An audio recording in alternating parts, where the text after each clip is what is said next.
मुस्लिम league नून के लिए कितना बड़ा धचका है। साबिक वजीर आजम मुस्लिम लीग नून से इलेक्शन लड़ने के लिए तैयार नहीं है और मुस्लिम नून की सियासत से इख्तलाफ है उनका, और उनको क्यों एक नई सियासी पार्टी बनते हुए नजर आ रही है। और साथ में वो कह रहे हैं कि हमारे साथ यूथ है। देखें, यूथ बिल्कुल, कुछ यूथ उनके साथ जरूर है, लेकिन मेजॉरिटी यूथ जो है इस वक्त पीटीआई के साथ है। बाकी रहेगी बात शाहिद खकान अब्बासी साहब की, तो शाहिद खकान अब्बासी साहब बहुत अरसा पहले से ही अपनी राहें जुदा कर बैठे हैं मुस्लिम लीग नून से। और बकौल शाहिद खकान अब्बासी के, उनका जिस तरीके से मियाँ साहब सियासत कर रहे हैं, वो कहते हैं जनाब, टिपिकल सेंटेंस है लेकिन चले इसको कह देते हैं क्योंकि उनकी जुबानी है कि जी जनाब जिस तरीके से मियाँ साहब सियासत कर रहे हैं वो सियासत उन्हें पसंद नहीं है या वो उससे एग्री नहीं करते। So that's why he has parted ways.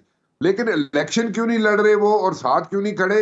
उन्होंने खुद कहा जनाब कि मैं इस वक्त अगर मुस्लिम लीग नून वहां पे खड़ी, मुस्लिम लीग नून के खिलाफ अपने हलके में खड़ा होके मैं वहां पे इलेक्शन लड़ूंगा तो वो एक मॉरली एथिकली गलत बात हो जाएगी।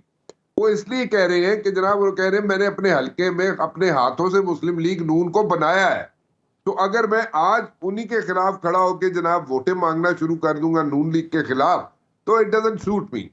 तो he has some different approach which is like इस वक्त उसकी पजीराई है। और एक मेरे ख्याल में एक एक वैक्यूम भी है, एक जमात नई चाहिए भी है, लेकिन वो जमात इस तरह की नहीं चाहिए कि जिस तरह की जमातें क्रिएट की जाती हैं। वो खुद कोई ऐसा कोई ऑर्गेनिक किस्म की जमात जो है उसको क्रिएट करना चाह रहे हैं।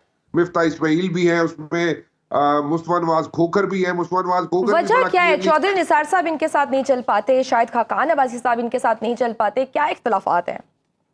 देखिए, न्याजी जी नई जनरेशन जब आती है ना, नई जनरेशन, तो वो वहां पे उनकी अप्रोच डिफरेंट होती है। तो जो पुराने मियां नवाज शरीफ साहब हैं उनकी अप्रोच डिफरेंट है, उनकी दोस्तियां यारी है, उनके अपने बड़ा अच्छा बुरा वक्त उन्होंने गुजारा हुआ है। उनके साथ शायद खान अब्बासी हो या वो और लोग हों पुराने जो हो, उनके साथ अपना टाइम गुजारा हुआ है उन्होंने। लेकिन नई जो आती है आगे से जनरेशन, उसकी अपनी अप्रोच होती है। सो इसमें कोई गलत बात नहीं है। नई जो आ रही है जनरेशन, उसकी अप्रोच डिफरेंट होनी भी चाहिए और है भी, लेकिन कई लोगों को नहीं सूट करती। जो पुराने लोग हैं उनके साथ जुड़े हुए मुस्लिम लीग नून के साथ, उनको नहीं सूट करती, सो दे हैव पार्टेड वेज।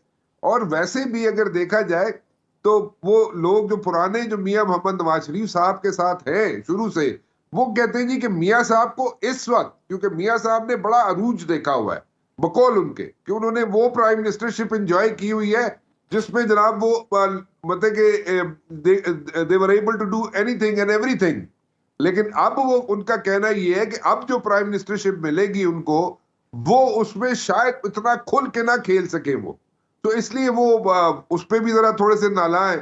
और वो कहते हैं जनाब के ऑर्गेनिक तरीके से अगर मियां साहब आते तो वो एक डिफरेंट बात होती, लेकिन राइट। अभी इस चीज से इख्तलाफ कर रहे हैं। गैर शरई निकाह केस में इमरान खान की इखलाकी साख किस हद तक मुतासिर हुई है? देखिए, मेरे जाती ख्याल ये है कि अभी बहुत से केसेस और बाकी हैं और कई केसेस पे अभी फैसले आने हैं। और फैसले तो आते रहेंगे और इनके खिलाफ ही आएंगे इमरान खान के, क्योंकि यही एक्सपेक्टेड इस वक्त है। और इसमें मेरे ख्याल में we should not go into the nitty gritties. फैसले आने हैं, इमरान खान के खिलाफ आने हैं। There are so many cases against him और अभी कोई कंड्यूसिव एनवायरनमेंट नहीं है पीटीआई के लिए या पीटीआई की लीडरशिप के लिए। So it's I would say it's a time, जो पहले कभी टाइम 18 में 17 में नून लीग ने हीट फेस की थी, वो अब इन पे इनका इनका टाइम आया हुआ है पीटीआई का, पीटीआई की लीडरशिप का।